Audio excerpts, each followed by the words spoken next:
18 வருஷமா காணாம போன அண்ணனை கண்டுபிடிக்கிறதுக்காக படத்துடைய ஹீரோ ஒரு சீக்ரெட் மிஷனுக்கு போறாரு. அந்த மிஷன் மூலமா அண்ணனை கண்டுபிடிக்க முடிஞ்சுதா இல்லையாங்கிறது தான் தேவர்கொண்டா நடிப்புல வெளியாயிருக்கிற கிங்டம் படத்துடைய ஒன்லைனர். படத்துடைய ஃபர்ஸ்ட் சீன்லயே 1920ஸ்ல நடக்கிற ஒரு இன்சிடென்ட்டை காட்டுறாங்க. அது பிரிட்டிஷர்ஸ் இந்தியாவை ஆண்ட காலம். ஸ்ரீகுளம்ங்கிற ஒரு ஊர்ல நிறைய தங்கம் இருக்கிறத தெரிஞ்சு பிரிட்டிஷர்ஸ் அந்த ஊரை ஆக்கிரமிக்கிறதுக்காக போறாங்க. அங்க இருக்கிற மக்கள் ஒவ்வொருத்தங்களையா சுட்டு வீழ்த்த ஆரம்பிக்கிறாங்க. அந்த ஊர் தலைவர் ஒத்த ஆளா பிரிட்டிஷ் படையை எதிர்க்கிறாரு. இருந்தாலும் வில்லம்பு வச்சுட்டு புல்லட்டை அவங்களால எதிர்க்க முடியல. பெரும் அளவில் உயிரிழப்பும் ஏற்படுது. அதனால அந்த ஊர் தலைவர் எப்படியாவது அந்த ஊர்ல இருக்கிற வயசானவங்க, பெண்கள் மற்றும் குழந்தைங்களையாவது காப்பாற்றணும்னு முடிவு பண்ணி அத்தனை பேரையும் ஒரு போட்ல ஏத்துறாரு. அதுக்கப்புறம் அவங்க கிட்ட அவருடைய கிரீடத்தை கொடுத்து, என்னைக்காவது ஒரு நாள் உங்களை காப்பாற்ற ஒருத்தன் வருவான், அவன் தான் உங்க தலைவன், அவனுக்கு இந்த கிரீடத்தை சூட்டுங்கன்னு சொல்லி வழி அனுப்பி வைப்பாரு. அதுக்கப்புறம் அவர் பிரிட்டிஷர்ஸுடைய தாக்குதலுக்கு ஆளாகி இறந்து போறதை காட்டுறாங்க. அடுத்ததா 1990ஸ்ல நடக்கிற இன்சிடென்ட்டை காட்டுறாங்க. படத்துடைய ஹீரோவான சூரி கமிஷனர் ஆஃபீஸ்க்கு போய் அவருடைய ஃப்ரெண்ட் சீனுவை பார்க்கறதுக்காக வெயிட் பண்ணிட்டு இருப்பாரு. ஆனா சீனு இவரை பார்த்தும் பார்க்காத மாதிரி போவாரு. சூரி சீனு பின்னாடியே போயிட்டு, என்னடா பார்த்தும் பார்க்காத மாதிரி போறியேன்னு கேட்குறாரு. சீனு பின் என்னடா உன் அண்ணனை கண்டுபிடிக்க ஹெல்ப் பண்ண சொல்லி கேட்குற, உங்க அண்ணன் என்ன சாதாரண ஆளா, கொலை பண்ணிட்டு காணாம போயிருக்கான், அவனை கண்டுபிடிக்க நான் ஹெல்ப் பண்றேன்னு தெரிஞ்சா ஏன் வேலைக்கே ஆபத்தாயிடும்னு சொல்றாரு. சூரி இத்தனை நாள் நீ என்னை அவாய்ட் பண்ணிட்டு போகும்போது உனக்கு டைம் இல்லைன்னு தாண்டா நினைச்சேன், ஆனா உனக்கு இஷ்டம் இல்லைன்னு இப்பதான் புரிஞ்சிச்சுன்னு சென்டிமெண்டலா பேச சீனு சரி விடு உன்னை ஒரு ஆள் கிட்ட கூட்டிட்டு போறேன்னு சொல்லிட்டு ஸ்கெட்ச் ஆர்டிஸ்ட் கிட்ட கூட்டிட்டு போறாரு. அங்க சூரியுடைய அண்ணனுடைய சின்ன வயசு போட்டோவை கொடுத்து இப்ப எப்படி இருக்காருன்னு வரைஞ்சு தர சொல்லி கேட்பாரு. அந்த போட்டோவை வாங்குறதுக்காக சூரி வெளியவே வெயிட் பண்ணிட்டு இருப்பாரு. அங்க ஒரு பெரியவர் ரொம்ப நேரமா எஸ்ஐ கிட்ட, நேத்து என் பேரனை நான் தானேங்க உங்ககிட்ட கூட்டிட்டு வந்து சரண்டர் பண்ணேன், நீங்க ஜெயிலுக்கும் அனுப்பி வைக்கல, கோர்ட்டுக்கும் அனுப்பல, எங்க என் பேரன்னு கேட்டுட்டு இருப்பாரு. சீனு சூரி கிட்ட, அந்த பெரியவருடைய பையன் ஒரு நக்சலைட், நேத்து வந்து சரண்டர் ஆயிருக்கான், ஆனா அவனை என்கவுண்டர்ல போட்டு தள்ளணும்னு முடிவு பண்ணியிருக்காங்க, அதனால எஃப்ஐஆர் போடல, கோர்ட்லயும் ப்ரொடியூஸ் பண்ணல, ஒருவேளை அந்த பையன் கோர்ட்ல டைரக்டா சரண்டர் ஆயிருந்தா உயிரோடையாவது இருந்திருப்பான்னு சொல்றாரு.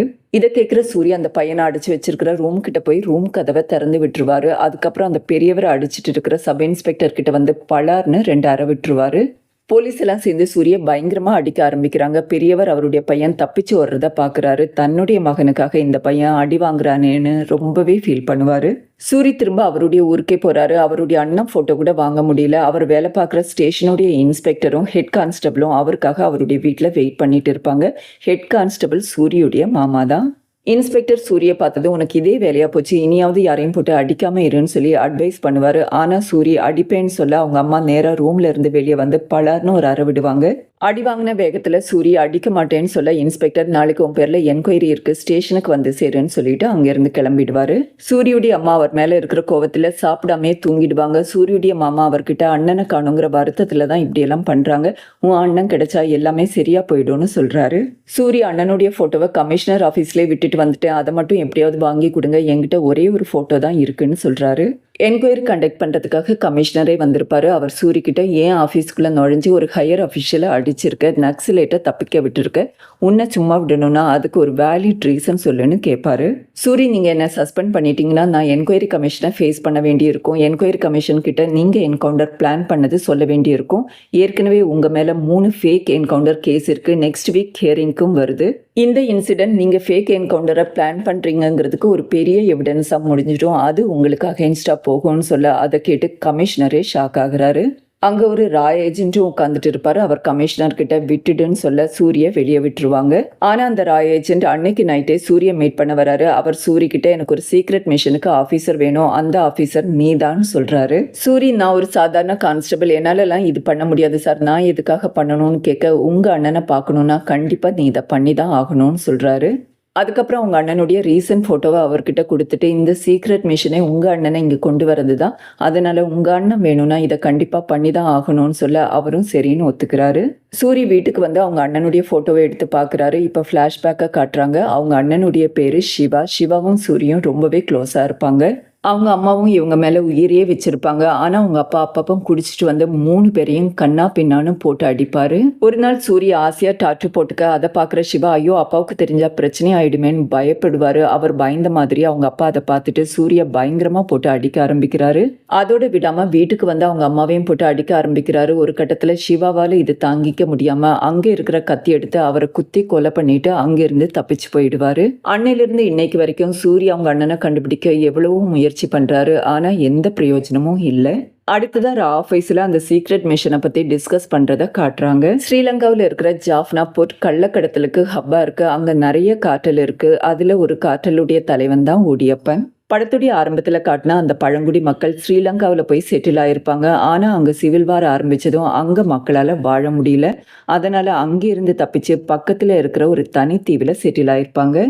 அப்போ ஒடியப்பன் அந்த மக்களை சந்திச்சு கள்ளக்கடத்தல் வேலையில ஈடுபடணும், உங்களுக்கு என்ன தேவையோ எல்லாத்தையும் நான் பண்ணித்தரேன்னு சொல்றாரு. அந்த பழங்குடியினர் எப்படியாவது இந்தியாவுக்கு திரும்பி வரணும்னு முயற்சிப்பாங்க. ஆனா இந்தியன் கவர்மெண்ட் அவங்கள அலோவ் பண்ணியிருக்க மாட்டாங்க. அதனால வேற வழி இல்லாம ஒடியப்பன் சொல்றதை செய்ய ஆரம்பிக்கிறாங்க. அப்பாவை கொண்டுட்டு தப்பிச்சு போன சிவாவும் அங்க போய் செட்டில் ஆயிருப்பாரு. ஒரு கட்டத்துல கள்ளக்கடத்தல் தலைவனாவும் ஆயிடுறாரு. இப்போ ஹாங்காங்ல இருந்து ஜாஃப்னா போர்ட்டுக்கு நிறைய வெப்பன்ஸ் வந்திருக்கு. அது இந்தியாவுடைய செக்யூரிட்டிக்கே த்ரெட்டாக இருக்கு. அதனால சீனு சீக்ரெட் மிஷன்ல போய் ஸ்பை பண்ணி அங்கே என்ன நடக்குதுன்னு நம்ம கவர்மெண்ட்டுக்கு இன்ஃபார்ம் பண்ணணும். அதோட அங்கே தலைவனாக இருக்கிற அவருடைய பிரதரையும் திரும்ப நம்ம ஊருக்கு கூட்டிட்டு வரணும். இதுதான் அவருடைய சீக்ரெட் மிஷன். அடுத்ததா திவ்யா ஐலாண்டை காட்டுறாங்க. அங்க பழங்குடி மக்கள் ஸ்மக்லிங்ல ஈடுபட்டுட்டு இருக்கும்போது நேவி அதுல ஒரு ஆளை சுட்டு கொன்னுடுவாங்க. அதோட அவங்க தலைவனான சிவாவையும் அரெஸ்ட் பண்ணி ஜெயில போட்டுருவாங்க. இந்த விஷயத்த ஏஜென்ட் சூரி கிட்ட சொல்றாரு. அதனால சூரி அண்ணனை மீட் பண்றதுக்காக ஜெயிலுக்கு ஒரு கைதியா போவாரு. சூரி ஜெயில அண்ணனை டைரக்டா மீட் பண்ணாம அவருடைய ரைட் ஹேண்டான சிம்ஹா கிட்ட வேணும்னே வம்பிழுத்து போட்டு பயங்கரமா அடிக்க ஆரம்பிக்கிறாரு. இந்த விஷயம் சூரியுடைய அண்ணனான சிவாவுக்கு தெரிஞ்சதும் நேரா சூரி கிட்ட வந்து அவரை போட்டு வெளுத்து வாங்க ஆரம்பிப்பாரு. ஒரு கட்டத்துல கத்தியாலையும் குத்திடுறாரு. கத்தி குத்து வாங்கின சூரி என்னை போட்டு தள்ள பார்க்கும்போது நான் போயிட்டேனான்னு கன்ஃபார்ம் பண்ணிக்கோ, இல்லை நான் பொழைச்சேனா உன்னை போட்டு தள்ளிடுவேன்னு சொல்றாரு. அதை கேட்டு சிவா ஷாக் ஆகுறாரு. ஏன்னா சின்ன வயசுல அவங்க அப்பா அடிக்கும்போது சூரி சொன்ன டைலாக் அது.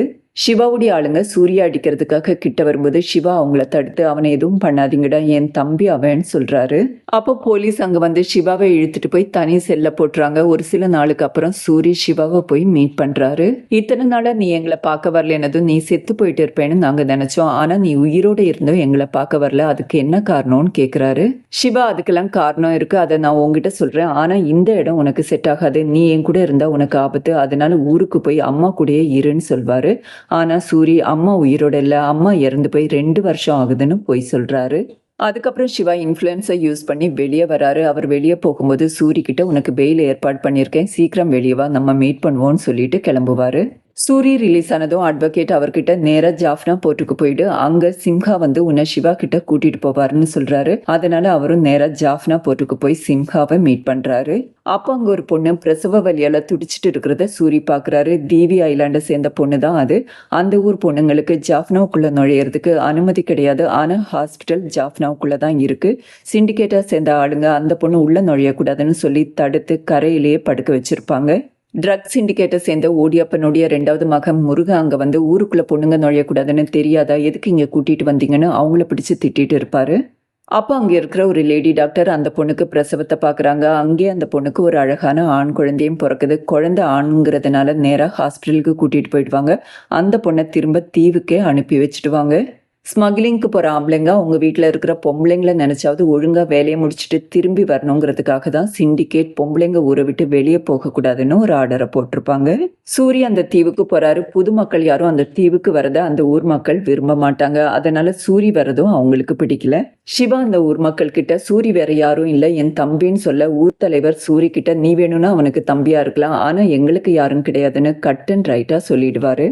ஸ்ரீகுளத்திலிருந்து அவங்க தப்பிச்சு வந்த ஷிப் அங்கே தான் இருக்கும். என்னைக்காவது ஒரு நாள் தங்களுடைய ஊருக்கு திரும்பி போகலாங்கிற நம்பிக்கையோட அந்த ஷிப்பை அப்பப்போ பழுது பார்த்து பத்திரமா பாதுகாத்துட்டு வராங்க. சிவாவுக்கு கல்யாணம் ஆயிருக்கும், ஒரு ஆம்பளை பையனும் இருப்பாங்க. சிவாவுடைய வைஃப் சூரி கிட்ட சின்ன வயசுலலாம் அவர் உன்னை நினைச்சு தினமும் அழுவாராம். இப்போ அழுகிறத நிறுத்திட்டாரு, ஆனாலும் உன்னை நினைச்சு அடிக்கடி ஃபீல் பண்ணுவாருன்னு சொல்றாங்க. அடுத்ததா சிவா இருக்கிற ஸ்மக்லிங் சிண்டிகேட் கோல்டு கடத்துறதா பிளான் பண்றாங்க. இந்த விஷயத்த சிவா பிரசவம் பார்த்த டாக்டரை பார்த்து சொல்றாங்க. ஏன்னா அவங்களுமே ஒரு சீக்ரெட் ஏஜென்ட் தான். அவங்க உடனே இந்த விஷயத்த ஆஃபீஸருக்கும் இன்ஃபார்ம் பண்றாங்க.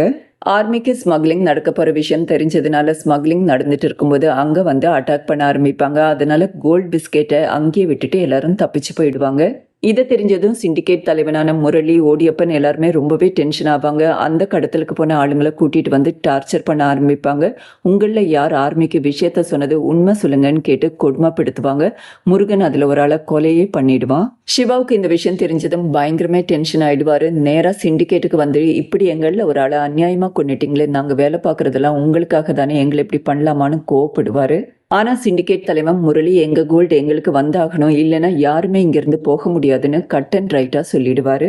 இதெல்லாம் பார்த்துட்டு இருக்கிற சூரி, கோல்டை நான் கொண்டு வரேன், ஆனால் இங்கே நீங்கள் பிடிச்சு வச்சிருக்கிற அத்தனை பேரையும் விடுதலை பண்ணணும், அதுவும் இல்லாமல் அந்த குழந்தை ஹாஸ்பிட்டலில் இருக்க அவங்க அம்மாவை குழந்தைய பார்க்க அனுமதிக்கணும்னு சொல்வார். முரளிக்கு எப்படியாவது கோல்டு வந்தாகணுங்கிறதுனால சூரியுடைய கண்டிஷனுக்கு சம்மதம் சொல்றாரு. அதுக்கப்புறம் சூரியும் சிவாவும் சேர்ந்து கோல்டை எடுத்துட்டு வர போவாங்க. ஆனா அந்த சமயத்துல ஆர்மி கோல்டை வேறொரு இடத்துக்கு ஷிஃப்ட் பண்ணிட்டு இருப்பாங்க. சிவாவும் சூரியும் சேர்ந்து அவங்க கிட்ட சண்டை போட்டு கோல்டை திரும்ப எடுத்துட்டு வந்துட்டு இருப்பாங்க. ஒரு பிரிட்ஜ் வழியா வந்துட்டு இருக்கும்போது அந்த இடத்துல ஒரு ஆர்மி செக் போஸ்ட் இருக்கும். சிவாவுக்கு எப்படியும் மாட்டிப்போன்னு புரிஞ்சு போச்சு. அதனால கூட இருக்கிற ஆளுங்க கிட்ட எல்லாம் வண்டியை விட்டு இறங்குங்கன்னு சொல்லுவாங்க. சூரியையும் வண்டியை விட்டு இறங்கு, நான் பாத்துக்கிறேன்னு சொல்றாரு. ஆனா சூரிய உன்னை விட்டு போக முடியாதுன்னு சொல்லிட்டு வண்டியை வேகமா ஓட்ட ஆரம்பிக்கிறாரு. அதுக்குள்ள சோல்ஜர்ஸ் எல்லாம் சேர்ந்து வண்டியை மடக்கி பிடிச்சிடுவாங்க. சிவா ஒரு சோல்ஜரை கன் பாயிண்ட்ல பிடிச்சிட்டு அங்கிருந்து சூரிய தப்பிச்சு போக சொல்வாரு. ஆனா சூரி நேரா போலீஸ் பூத்துக்கு போய் யாருக்கோ ஃபோன் பண்றாரு. கண்ட்ரோல் ரூம்ல யாரோ ஃபோன் எடுத்ததும் கோட் ஒயிட்னு சொல்றாரு. உடனே ஒரு ஆர்மி ஆஃபீஸர் இந்த சோல்ஜர்ஸ் கிட்ட வந்து அவங்கள அட்டாக் பண்ணாதீங்க, அவங்க போலீஸ் தான், விட்டுருங்கன்னு சொல்வாரு. அப்பதான் சிவாவுக்கு தன்னுடைய தம்பி ஒரு போலீஸ்னு தெரியுது. அது அவருக்கு ஒரு பேரிடியா இருக்கு. சூரி தங்கத்தை திரும்ப கொண்டு வந்ததுனால சிண்டிகேட்ல பிடிச்சு வச்சிருந்த ஆளுங்களெல்லாம் ரிலீஸ் பண்ணிடுவாங்க. அவங்க முருகனை நக்கலா பார்த்துட்டு வெளியே கிளம்பி போவாங்க. அந்த லேடியும் குழந்தைய போய் ஹாஸ்பிட்டல்ல பார்த்துட்டு வருவாங்க. அந்த ஊர் மக்களை சூரிய தலையில வச்சு கொண்டாடுவாங்க. இதை பார்க்குற சிவா, சூரி கிட்ட உன்னை பத்தி தெரியாம ஊர் மக்கள் எல்லாம் உன்னை தலையில வச்சு கொண்டாடுறாங்க, பேசாம இங்கிருந்து போயிடுன்னு சொல்வாரு. சூரிய அண்ணியையும் பையனையும் கூட்டிட்டு வந்துட்டு நம்ம எல்லாம் இங்கிருந்து போகலான்னு சொல்ல, சிவா 18 வருஷத்துக்கு முன்னாடி இந்த ஊருக்கு ஒன்றும் இல்லாம வந்தேன், இந்த ஊர் மக்கள் தான் என்ன வளர்த்து ஆளாக்குனாங்க, அவங்கள விட்டு என்னால் வரவே முடியாதுன்னு கட் அண்ட் ரைட்டாக சொல்லிடுவாரு. இப்போ சிம்ஹா ஒரு ஆளை அந்த ஊர் மக்கள் கிட்ட கூட்டிட்டு வராரு. அந்த ஆள் தான் ஃபோன் மூலமா தங்கம் கடத்த போற விஷயத்த ஆர்மிக்கு போட்டு கொடுத்தது. தங்க குடும்பத்தை இந்தியா போறதுக்கு ஹெல்ப் பண்றதா சொல்லியிருக்காங்க. அதனால தான் ஹெல்ப் பண்ணியிருக்காரு. கோபத்தில் ஊர் மக்கள் எல்லாம் சேர்ந்து அந்த ஆளை அடிச்சே கொண்டுடுறாங்க. இந்த நிலைமை தன்னுடைய தம்பிக்கு எப்போ வேணாலும் வரலான்னு தம்பியே சிவா பார்த்துட்டு இருக்காரு. முருகன் அப்செட்டா அவங்க அப்பா ஓடியப்பன் கிட்ட போறாரு. அவங்க அப்பா, நீ மனசுல என்ன நினைக்கிறேன்னு எனக்கு தெரியும், அவங்கள அழிக்கிறதுக்காக நீ சேத்துல குதிப்பியான்னு கேட்பாரு. முருகன், அந்த ஊர் மக்கள் எல்லாம் என்ன கேவலமா பாக்குறாங்கப்பா, ரொம்ப அசிங்கமா இருக்குன்னு சொல்ல, எனக்கு பணமா இல்ல மானமான்னு கேட்டா பணம் தான் தேவைன்னு சொல்வேன்னு சொல்வாரு. இதை முருகனால ஏத்துக்கவே முடியாது. அதனால சொந்த அப்பான்னு கூட பார்க்காம தண்ணியில முக்கிய அவரை கொலை பண்ணிடுவாரு. அதுக்கப்புறம் முருகன் அவங்க அப்பா மாதிரியே ட்ரெஸ் பண்ணி சிண்டிகேட் மீட்டிங்கை அரேஞ்ச் பண்ணுறாரு. சிண்டிகேட் கிட்ட எங்கள் அப்பா இந்த ஊர் மக்கள் கிட்ட உயிரே வச்சிருந்தாரு, அதனால அவங்களுக்கு ஒரு விருந்து ஏற்பாடு பண்ணணும்னு சொல்ல சிண்டிகேட்டும் சம்மதிப்பாங்க. அவங்க கூட்டத்திலே ரா அனுப்பின ஒரு டபுள் ஏஜென்ட் இருப்பான். அவன் முருகன் கிட்ட வந்துட்டு சிவாவோ இல்லை சூரியோ 2 பேர்ல ஒருத்தர் தான் இன்ஃபார்மருங்கிற விஷயத்த சொல்றான். அதனால விருந்து நடந்துட்டு இருக்கும்போது முருகன் சிவாவை மட்டும் தனியாக கூட்டிட்டு போய் சிண்டிகேட் கூட மீட்டிங் அரேஞ்ச் பண்றான். முரளி, உங்க 2 பேர்ல யாரோ ஒருத்தர் இன்ஃபார்மர்னு சொல்றாங்க, அது கண்டிப்பா நீ இல்லைன்னு நான் நம்புறேன், அதை உன் வாயால கேட்கணும்னு சொல்ல சிவா தம்பியை காப்பாத்துறதுக்காக தான் இன்ஃபார்மர்னு சொல்லிடுவாரு. முருகன், இத்தனை நாள் இவன் நம்ம கூட இருந்து நம்மளை பத்தி ஆர்மிக்கு போட்டு கொடுத்துருக்கான், இந்த ஊர் மக்களுக்கும் நம்மளை பத்தி எல்லா விஷயம் தெரியும், அதனால யாரும் உயிரோட இருக்கக்கூடாதுன்னு சொல்ல எல்லாரையும் அட்டாக் பண்ண ஆரம்பிக்கிறாங்க. ஊர் மக்கள் அங்கிருந்து தப்பிச்சு போகலான்னு பார்த்தா கேட் பூட்டி இருக்கும். அதனால சிவா ஒரு ஜீப் எடுத்து கேட்டை உடைக்கிறதுக்கு ட்ரை பண்ணிட்டு இருப்பாரு. ஆனா அந்த ஜீப்பையும் கொளுத்திடுவாங்க. சிவா அந்த இடத்துலயே இறந்து போயிடுவாரு. கரைக்கு அந்த பக்கம் டாக்டரோட இருக்கிற சூரி ஊர்ல ஒரே நெருப்பா இருக்கிறத பார்த்துட்டு வேகமா அங்க வராரு. அங்க அண்ணன் இறந்து கிடக்கிறத பார்த்து துடிச்சு போயிடுவாரு. மிச்சம் இருக்கிற மக்களையும் எப்படியாவது காப்பாத்தி அங்கிருந்து அனுப்பி வைக்கணுங்கிறதுக்காக அங்க இருக்கிற கப்பலை கரையிறக்குவாரு. அப்போ அவருடைய முதுகில் இருக்கிற அந்த டாட்டுவை பார்த்துட்டு, நீ தான் எங்களுடைய தலைவன், உன்னை இங்கே கொண்டு வந்து சேர்க்கறதுக்காக தான் சிவாவே இங்கே வந்ததுன்னு சொல்வார். சின்ன வயசில் சூரிக்கு அந்த டாட்டு போட்ட பாட்டி இந்த பழங்குடி இனத்தை சேர்ந்தவங்க தான். அவங்க சூரிய தேடி தான் அலைஞ்சிருக்காங்க. சூரிய கண்டுபிடிச்சதும் அடையாளம் தெரியணுங்கிறதுக்காக தான் அந்த டாட்டுவை போட்டிருக்காங்க. சிவா நேராக முருகன் இருக்கிற இடத்துக்கு போய் அவங்க ஆளுங்க அத்தனை பேரையும் அடிச்சு போட்டுட்டு முருகனையும் அடிக்க ஆரம்பிக்கிறாரு. அப்பந்தான் அவர் ஒரு விஷயத்த சொல்றாரு. சிவா இல்லை சூரி தான் இன்ஃபார்மருங்கிற விஷயம் அவருக்கு முன்னாடியே தெரியும். தெரிஞ்சுதான் சிவாவை கொலை பண்ணியிருக்காரு. ஆமா, சிவா ஜீப் எரிஞ்சு செத்து போகல, அதுக்கு முன்னாடியே முருகன் அவருடைய கழுத்துல குத்தி இருப்பாரு. அப்படிதான் இறந்தும் போயிருப்பாரு. சூரி முருகனை கொன்னுட்டு அந்த சிண்டிகேட்ல இருக்கிற ஒரு ஆளையும் விடாம அத்தனை பேரையும் கொண்டு போட்டுட்டு பழங்குடி மக்கள் கிட்ட வராரு. பழங்குடி மக்கள் அவங்கள காக்க வந்த ராஜாவா நினைச்சு அவருக்கு முடிசூடி தலையில வச்சு கொண்டாடுறாங்க. இப்போ அந்த லேடி டாக்டர் ரயில்வே ஸ்டேஷன்ல இருக்கிறத காட்டுறாங்க. ராய் ஏஜென்ட் அவங்க கிட்ட சூரிக்கு மட்டும் சிவா இறந்து போக போற விஷயம் உனக்கு முன்னாடியே தெரியுங்கிறது தெரிஞ்சா நீ எங்க இருந்தாலும் உன்னை தேடி வந்து கொல்வான்னு சொல்றாரு. சூரி மக்களை காக்க வந்ததா நினைச்சு ஊர் மக்கள் தலையில வச்சு கொண்டாடுறாங்க. ஒருவேளை அவர் ஒரு இன்ஃபார்மருங்கிற விஷயம் அவங்களுக்கு தெரிஞ்சா என்னாகுமோங்கிற கேள்வியோட படத்தை முடிச்சிருக்காங்க. மீண்டும் ஒரு இன்ட்ரெஸ்டிங்கான வீடியோவில் உங்களை சந்திக்கிறேன். நன்றி, வணக்கம்.